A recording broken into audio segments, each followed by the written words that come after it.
Hola maestros, maestras, muy buenas tardes. Qué gusto volver a conectarme para continuar con el desarrollo de nuestro taller Planeación Didáctica. Estamos por llegar al final. Pues bueno, ¿qué les comento? Les quiero decir que este tema lo vamos a abordar de una manera como si fuera una exposición.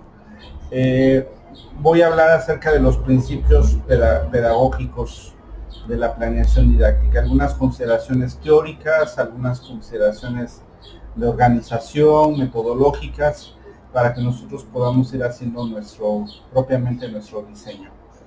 Les quiero recomendar un libro que se llama Pedagogías del siglo XXI. Ese texto habla de precisamente dos tipos de hacer pedagogía propiamente.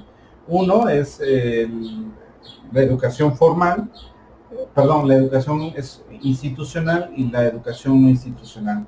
En este texto se quita el concepto no formal porque la educación o las pedagogías que se hacen fuera de centros escolares o de ambientes institucionales también pueden ser muy formales. Entonces yo les sugiero este texto de Pedagogías del siglo XXI que es más, se los voy a compartir. Yo lo tengo en digital, se los voy a compartir. Ustedes lo van a poder descargar en la plataforma. A mí me encanta este texto porque es muy contemporáneo, y muestra las pedagogías, las prácticas pedagógicas que se están realizando en países que tienen mucho en común con nosotros, ¿no? Lo que es Centroamérica y Sudamérica propiamente. Pero bueno, vamos a iniciar con los principios pedagógicos. Todo, maestros, maestras, debe estar sustentado en principios. Quien conoce, quien comprende los principios pedagógicos, podrá aplicarlos de una manera sencilla, de una manera simple, de una manera casi automática, porque son parte de uno. Entonces, voy a empezar con este tema. Hay dos conceptos fundamentales en nuestro concepto que es planeación didáctica, y este concepto segundo que es la didáctica. Quiero comentar algunas definiciones. Me he encontrado con profesores que comentan que la didáctica es un recurso, que la didáctica es una disciplina. Sin embargo, la didáctica es una ciencia de la educación con un objeto de estudio bastante definido. Voy a mencionar aquí estas definiciones. Una de las más simples y no menos acertada, la de Dolch, ciencia del aprendizaje y de la enseñanza en general. Aquí, evidentemente, ya con más de 60 años esta definición, me parece sorprendente cómo estos conceptos de aprendizaje y enseñanza lo toman de manera separada. Sin embargo, se ha demostrado que en el proceso de enseñanza, en el proceso de aprendizaje, se convierte en una unidad dialéctica. Entonces, ustedes pueden ver que en el plano del conocimiento se encuentra la didáctica en la ciencia. 2. Fernández Huerta apunta que la didáctica tiene por objeto las decisiones normativas que llevan al aprendizaje, gracias a la ayuda de los métodos de enseñanza. Creo que ya en algún momento les hablé esta ecuación, por decirlo de alguna manera, que hizo Rosa María Torres, en donde ella dice que si se enseña, hay aprendizaje. Si se aprende, es que hubo enseñanza. Entonces, tiene que ver precisamente con esto. Escudero insiste en el proceso de enseñanza-aprendizaje, ciencia que tiene por objeto la organización y orientación de situaciones de enseñanza-aprendizaje de carácter instructivo, tendentes a la formación del individuo en estrecha dependencia de su educación integral. Es interesante cómo ver aquí el elemento que se abordan contenidos, pero hay una relación bien estrecha con la formación en general de quien es educado. Ustedes pueden apropiarse de estas definiciones, coincidir con una más que con otra. Sin embargo, y desde mi punto de vista muy profesional, las tres son muy acertadas. Algo que debemos considerar es la didáctica es una ciencia. Entonces nosotros como profesores necesitamos ser expertos en didáctica, en cómo enseñar eso de lo que yo soy experto como un ser profesional. Soy profesional en tanto me mantengo vigente en el objeto de estudio. Soy experto en la didáctica en tanto sé cómo enseñar aquello en lo cual soy profesional. Dense cuenta entonces cómo si los profesores tienen 6 o 7 u 8 asignaturas, entonces necesitan convertirse en expertos en esos 6 o 7 objetos de estudio y cómo enseñar esos objetos de estudio. Un proceso de aprendizaje, profesores, se diseña, y para diseñarlo nos asumimos expertos en lo que es proceso, en lo que es aprendizaje, en lo que es proceso de aprendizaje. Y no solamente en el sentido, como ya lo he estado mencionando, de abordar contenidos, sino teniendo una amplia y profunda concepción de lo que es educar. Para eso ya se revisaron algunos textos. Modificar constructos tales como lograr conductas observables. No todos los niños, los estudiantes aprenden de la misma forma, y hay que quitarse de nuestros esquemas semánticos. Educar es transmitir conocimientos. No. Ya lo hemos estado discutiendo, entonces solamente lo hago como mención. ¿Qué hacer entonces? Plantear, puede ser en el sentido tácito. Plantear en los propósitos el fomentar que nuestros alumnos y alumnas sean críticos y creativos, que aprendan a pensar. Esto tiene que ver con el ejercicio que ya hicimos de organizar el conocimiento. Pueden ir asimilando la información en la esfera cognitiva. Sin embargo, en la esfera social y emocional hay que estar muy pendientes, porque esto de la criticidad, esto de ser creativo, van precisamente en ese sentido. Diseñar un ambiente y una metodología de aprendizaje que fomente en el estudiante querer aprender. Esos ambientes de aprendizaje, maestros, se comienzan a convertir en intuitivos. Fíjense, yo siempre pongo este ejemplo. Cuando nosotros vamos a McDonald's, ¿cuántos hemos ido a McDonald's? Creo que todos hemos ido a un McDonald's. Bueno, cuando uno entra a McDonald's no hay instrucciones. Sin embargo, nos dirigimos a la caja donde se hace el pedido. Hacemos la fila, comenzamos a avanzar. Mientras avanzamos, vemos qué es lo que vamos a pedir. Llegamos con la persona que nos va a atender. Hacemos nuestro pedido, nos cobra y nos pasa a la izquierda o a la derecha con nuestra charola. Esperamos nuestro pedido. Vamos a la mesa de servicio, nos surtimos de insumos, nos dirigimos a nuestra mesa, comemos, ponemos todo en la charola, nos dirigimos al bote de basura, tiramos la basura y ponemos la charola encima. Eso quiere decir que en McDonald's no hay instrucciones de manera que podamos darnos cuenta, pero todas las personas hacen lo mismo. Situaciones similares comienzan a pasar en el aula de clases.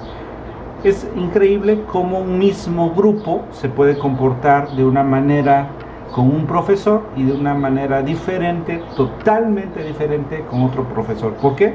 Porque el estímulo principal y quien diseña primero y quien regula el ambiente de aprendizaje es el profesor, ¿no?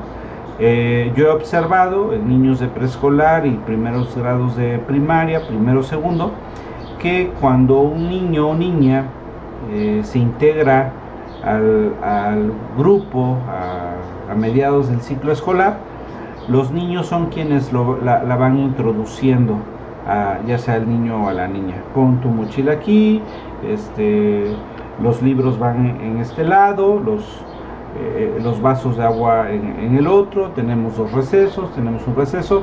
¿Por qué? Porque todos los estímulos y toda esta organización de áulica y del centro escolar ya es parte inherente de los niños.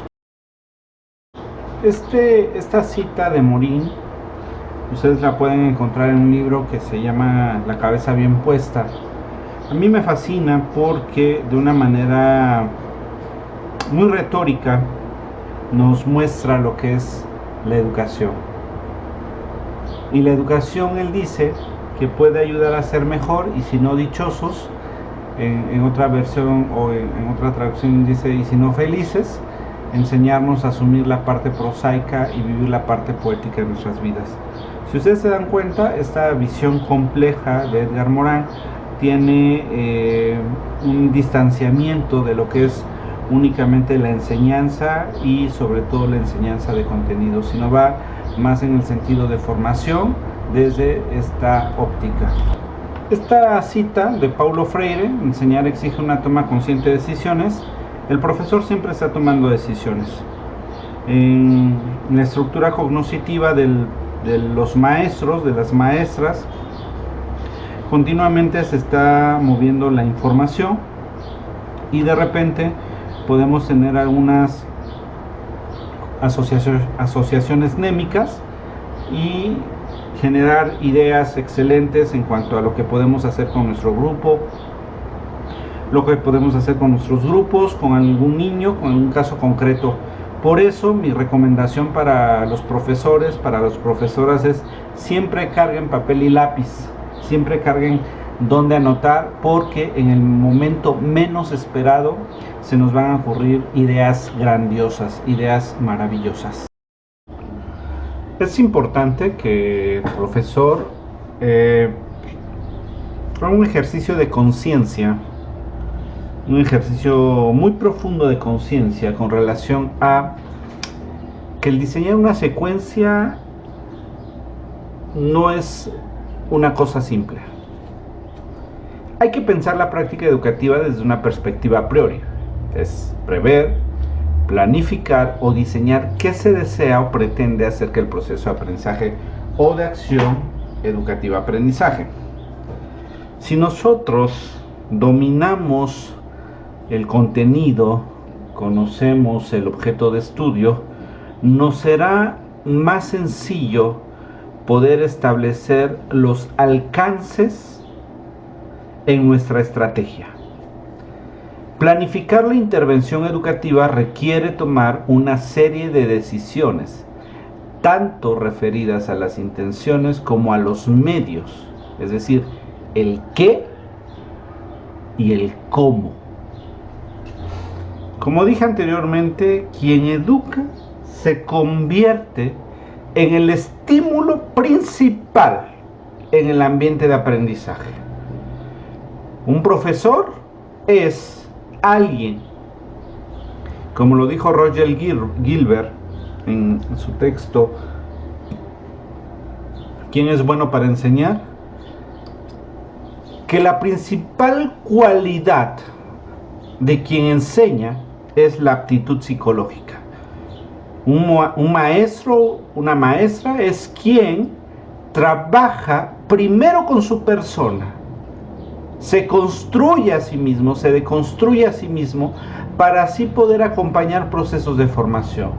Quien educa da no solamente esa aportación didáctica, esa aportación de especialización, sino además lo que tiene dentro de sí en tanto persona.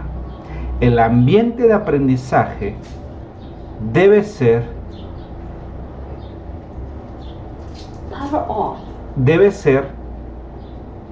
un ambiente que permita mantener de manera genuina el sentido de enseñar y el sentido de aprender. Es necesario mencionar que no todos los educadores, no todas las educadoras desarrollan su práctica docente en ejercicio, en escenarios con las condiciones totalmente favorables. Sin embargo, quien educa de manera genuina, de manera natural, va a ir desarrollando la calidad de su intervención día a día. Pues el ser docente implica un proyecto inacabado. Es tomar decisiones y adaptar la acción a las nuevas situaciones que se van presentando en la cotidianidad. Es importante mencionar, maestros, maestras, que el buen educador es un educador con fundamentos teóricos sólidos, claros, definidos y metodológicos también. Pues la práctica educativa y la teoría educativa se encuentran íntimamente relacionadas. Todas las teorías son producto de alguna práctica. A su vez, toda actividad práctica recibe orientación de alguna teoría. Y las creencias simétricas de que todo lo teórico es no práctico y todo lo práctico es no teórico son, por tanto, completamente erróneas. Un profesor es alguien con fundamentación teórica. El diseño de una secuencia que básicamente va a manifestar la práctica docente debe partir de principios que conduzca a la acción educativa. Esos principios están propiamente en la ciencia pedagógica, en la didáctica, y evidentemente ya hay un análisis previo de lo que se pretende desarrollar. Se clarifica la tarea y se le añade coherencia, es decir, cuando el profesor tiene o la profesora tiene un dominio exacto de la asignatura del tema, no se le va a complicar clarificar las instrucciones sobre lo que se va a realizar. Uno de los grandes problemas a los que se enfrentan los estudiantes es que no dan las instrucciones claras, precisas, los profesores. Tan relevante es la cuestión de la adquisición en un grado determinado de unos aprendizajes definidos como la cuestión de la manera en cómo se desarrolla la secuencia de aprendizaje de la persona y las características de las relaciones que se establecen entre quien educa y el sujeto que se educa. Es importante que quien educa piense en la práctica como un proceso de aprendizaje que se va construyendo gracias a una serie de acciones, tareas y actividades, lo cual es comúnmente conocido como estrategia. Las secuencias formativas o educativas son la manera habitual como se desarrollan los procesos de enseñanza-aprendizaje, que responden a una intencionalidad, es decir, el profesor o la profesora necesita tener clara cuál es la intencionalidad y cómo va a conseguirlo. Se trata de algo cotidiano, de la manera de trabajar didácticamente, es un elemento articulador de la acción educativa. Este pensar la acción educativa se debe pensar de manera sistemática, es decir, el proceso debe ser totalmente organizado, totalmente congruente, totalmente clarificador para el estudiante, como lo veíamos en un primer momento en la organización del conocimiento y cómo vamos a ir delimitando el alcance de nuestras intenciones. Hay Julián de Zuviria dice que el profesor requiere hacer una versión idiosincrática de su ejercicio docente. Las secuencias sirven como fundamento, como experiencia de nuestra práctica docente. Sin embargo, cada secuencia se da en un espacio y tiempo determinado. ¿Qué quiere decir? Acorde a la naturaleza del objeto que se está enseñando, acorde a la naturaleza de quien se está enseñando y acorde a las características del contexto. ¿Cuáles son las actividades más adecuadas para la fase inicial de la secuencia didáctica y para las fases de desarrollo y cierre? Bueno, esto evidentemente es dependiendo a varios factores. Uno, ¿qué tantos recursos didácticos tiene el profesor y ¿qué es lo que se va a enseñar? No es posible responder a estas cuestiones de manera general. La adecuación de una o unas actividades o tareas para cada una de las fases depende de las intenciones educativas que se pretende responder y de la o las perspectivas psicopedagógicas de que se parta. Para decidir cuál es el enfoque más adecuado para cada fase de la secuencia, para llegar a una conclusión sobre qué tipo de actividades son más oportunas, se requiere partir de una o determinadas concepciones sobre cómo se produce el proceso de aprendizaje y de un análisis del contexto específico. En ese sentido, esta estrategia se va a diseñar conforme a la naturaleza del objeto de estudio, que ya lo hemos venido hablando, y conforme a la etapa de desarrollo en que se encuentra nuestro estudiante. Es importante considerar, maestros, maestras, que para poder planificar nuestra práctica educativa es necesario tener referentes. ¿Cuáles referentes? Vamos de nuevo. Conocimiento de nuestro objeto de estudio, características del contexto y reconocer o comprender la naturaleza de quien se está educando.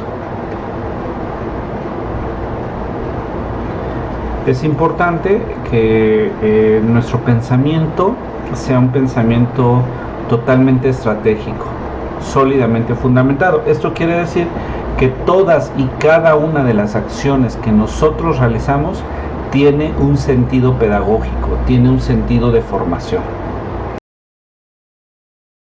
Es importante que quienes nos dedicamos a la docencia, quienes nos dedicamos a la formación, no caigamos en discusiones sobre tecnicismos.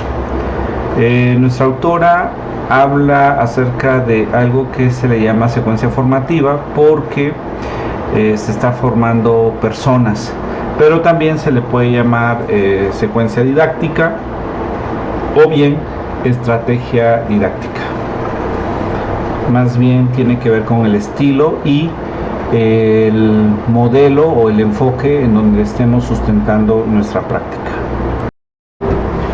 Grosso modo, la fundamentación teórico-metodológica, acción educativa intencional, intenciones formativas explícitas. ¿Por qué y para qué hacemos lo que hacemos? La acción educativa intencional se planifica, es decir, una vez que hemos delimitado nuestro alcance, cada acción que vamos a poner en nuestra secuencia, cada acción que vamos a diseñar, tiene una intencionalidad. Esta acción se va a desarrollar y se va a evaluar para emitir juicios, para diseñar nuevas secuencias formativas. Estos juicios, evidentemente, aquí entramos en un terreno de la evaluación educativa, que pues no es como un objeto propiamente de nuestro taller, pero lo menciono. La fase del proceso educativo intencional, existe una fase de diseño planificación. El profesor, desde mi punto de vista, siempre está planificando, siempre está diseñando, siempre está pensando en qué va a hacer, cómo lo va a hacer. Fase activa, interacción entre educador y educando, básicamente es donde se lleva a cabo el proceso de enseñanza y el proceso de aprendizaje. Y una fase que es importante, una fase de posterior de revisión, donde evaluamos nuestro proceso y evaluamos el resultado. Con todo lo que hemos venido revisando, en esta fase activa es importante mencionar que quien educa incide directamente en los procesos de aprendizaje. Vuelvo a repetir lo que dice Rosa María Torres: si los estudiantes aprenden es porque estoy enseñando. ¿Qué quiere decir? Que se aplica lo planificado. El educador se enfrenta a situaciones no previstas y a problemas nuevos. Eso es algo que nos pasa a todos en nuestra práctica, profesores. Sin embargo, el profesor o la profesora, en el sentido más amplio de la palabra, puede ir tomando decisiones. Esto no quiere decir que improvisamos, sino más bien que tenemos la capacidad para ir adecuando lo que hemos planificado conforme a la dinámica que comienza a desarrollarse.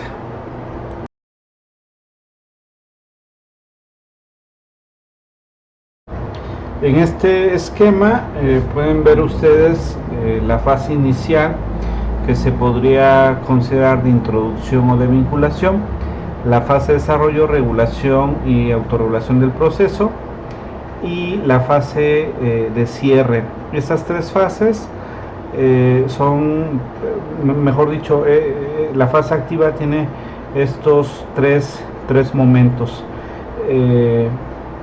Es importante que nos demos cuenta que algunos conceptos, como el encuadre pedagógico, son introductorios, pero permanecen durante todo el proceso. ¿Por qué? Porque tienen que ver con la regulación y autorregulación del proceso. Es decir, el profesor requiere estar reorganizando el proceso de aprendizaje para que los estudiantes no pierdan la focalización, y al mismo tiempo ir enseñando a que los estudiantes no aprendan a autorregularse.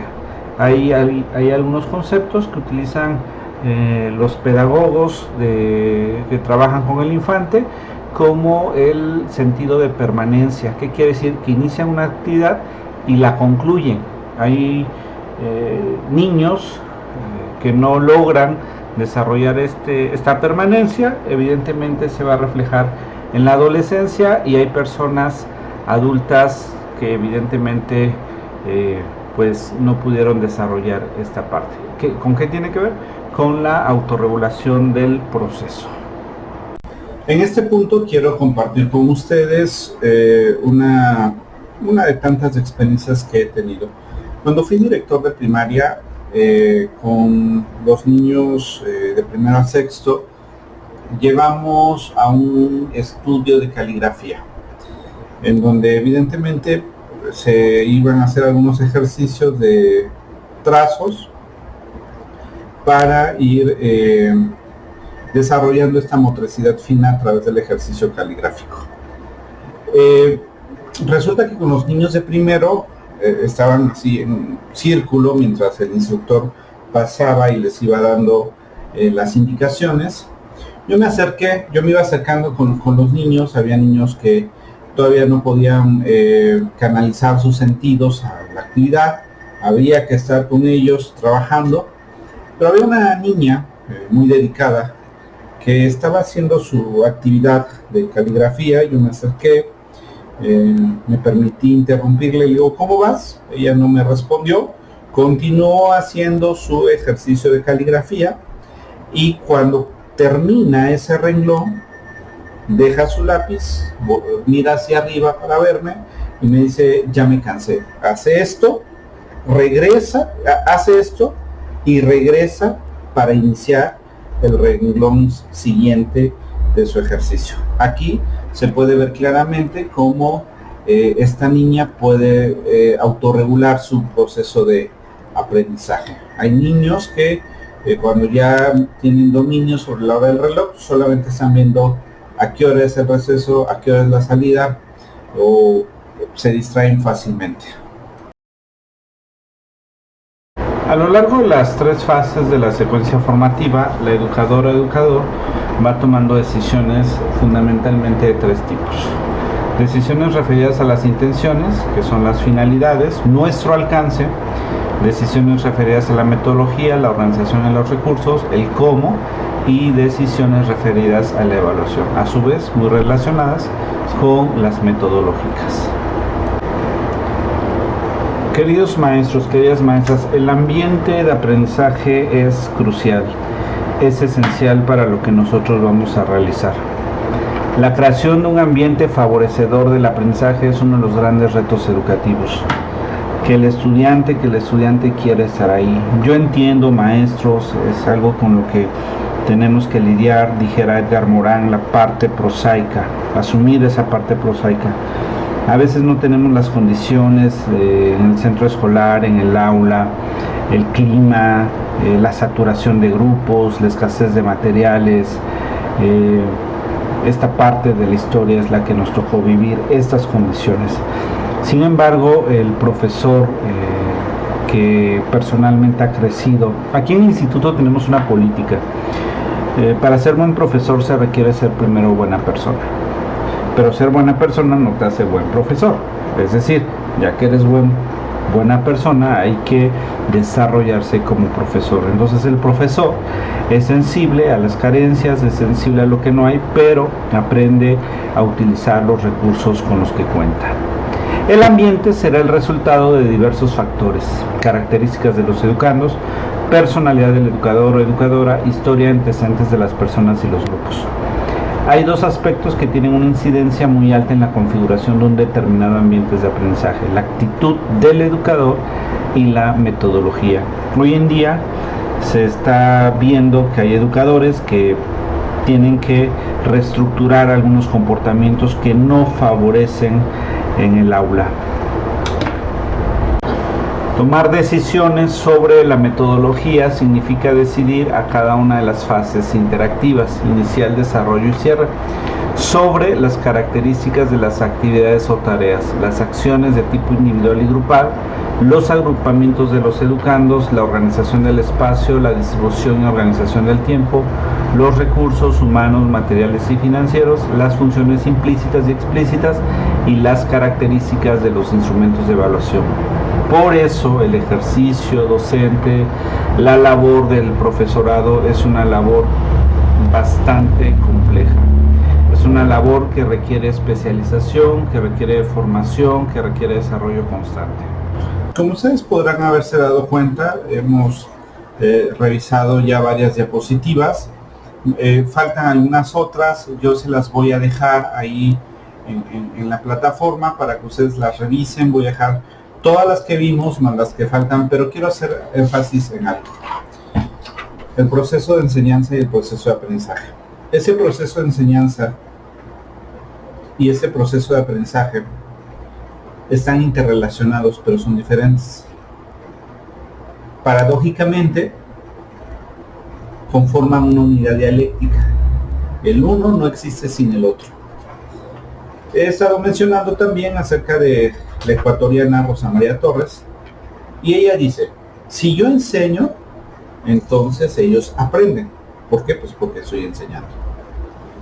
¿Qué quiere decir? Si hay un proceso de enseñanza cabal, en el sentido más amplio de la palabra, entonces va a haber un proceso de aprendizaje. Si hay un proceso de aprendizaje, es el resultado de que hubo un proceso de enseñanza. Si ellos aprenden, es porque yo enseño. Si yo enseño y ellos no aprenden, entonces no estoy enseñando. Fíjense en este punto cómo recae la responsabilidad sobre el profesor, sobre la profesora. ¿Por qué? Porque somos los especialistas. Somos como cualquier otro especialista en cualquier área del conocimiento. Las cosas van a salir bien si tenemos los recursos necesarios para hacerlo. Si yo enseño y ellos no aprenden, dice Rosa María Torres, lo que estoy haciendo es un absurdo. Estos maestros recursos didácticos que se van a manifestar en nuestra estrategia, en nuestra secuencia, es como saber cocinar. Si yo no sé cocinar y abro el refri y hay una variedad de elementos en el refrigerador, pero no sé cocinar, pues no voy a saber qué hacer con esos alimentos, ¿no? Pero si una persona que sabe cocinar y abre el refri y haya muchos o pocos alimentos, puede hacer un platillo exquisito. Y es lo que precisamente pasa. Si yo soy profesor y soy experto en la didáctica, voy a abrir el refri y voy a tener recursos didácticos. Y esos recursos, esos elementos de la didáctica, yo los voy a poder utilizar en mi práctica docente. Pues bueno, básicamente vamos a pasar al último ejercicio. Espero que se estén clarificando algunas dudas. Un abrazo.